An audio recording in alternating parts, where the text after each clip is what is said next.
Écoutez. Écoutez bien, enfants des racines de gloire. Après les exploits du Lion Sundiata Keita, qui forgea l'empire du Mali dans le feu de Kirina, les griots d'aujourd'hui lèvent à nouveau la parole. Car les racines ne meurent jamais. Elles se transforment, elles renaissent plus fortes. Aujourd'hui, je vais vous raconter l'histoire vraie d'un autre fils de l'Afrique. Un capitaine devenu président, un homme qui a fait trembler les puissants du monde avec seulement sa voix et sa volonté inébranlable. Son nom ? Thomas Sankara, le lion du Burkina Faso.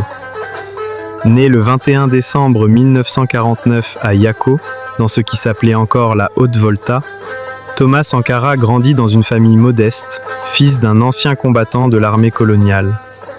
Très tôt, il comprend que la liberté n'est pas un cadeau, elle se conquiert de haute lutte.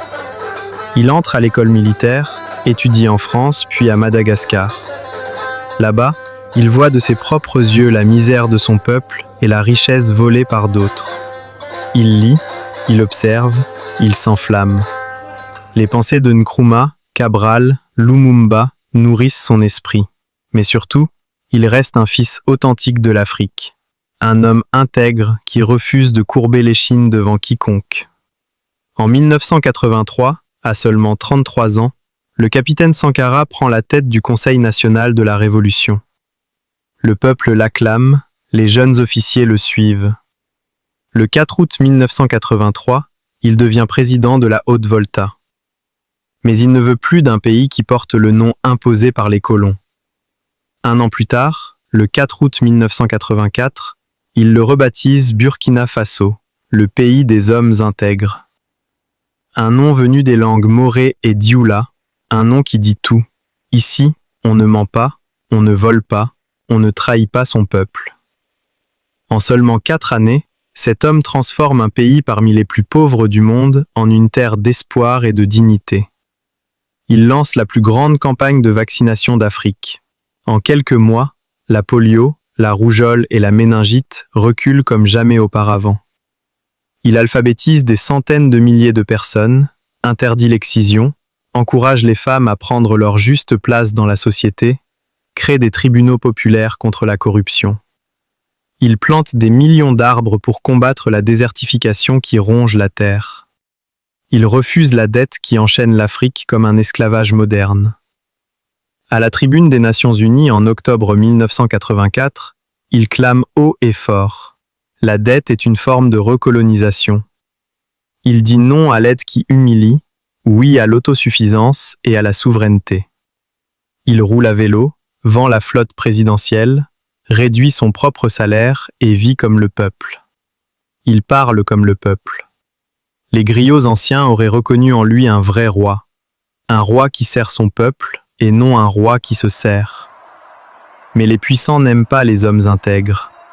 Le 15 octobre 1987, alors qu'il tient une réunion au Conseil de l'Entente à Ouagadougou, un commando armé fait irruption.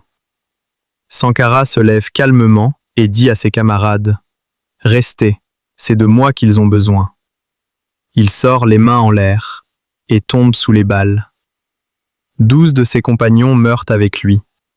L'homme qui a trahi ? Son propre frère d'armes, Blaise Compaoré. Ainsi s'achève la vie terrestre de Thomas Sankara, mais pas sa légende. Aujourd'hui, plus de 38 ans après, le nom de Thomas Sankara résonne encore sur tout le continent. Les jeunes l'appellent le Che Guevara africain. Les présidents qui lui ont succédé ont essayé de l'effacer, mais les racines de gloire ne s'effacent jamais. Il nous a laissé une leçon éternelle. Un vrai chef africain ne mendie pas, ne trahit pas, ne s'enrichit pas sur le dos du peuple.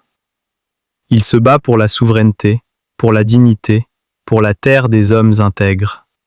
Seule la lutte libère. Voilà ce que racontent les griots aujourd'hui. Si cette histoire t'a touché au plus profond de ton âme, laisse un like, écris en commentaire quel autre chef africain tu veux entendre ensuite. Abonne-toi à Racines de Gloire et active la cloche pour ne jamais manquer les prochains épisodes. La prochaine fois, nous continuerons le voyage, car l'histoire de l'Afrique n'est pas finie. Paix et gloire à nos ancêtres. Je suis votre griot. À très bientôt.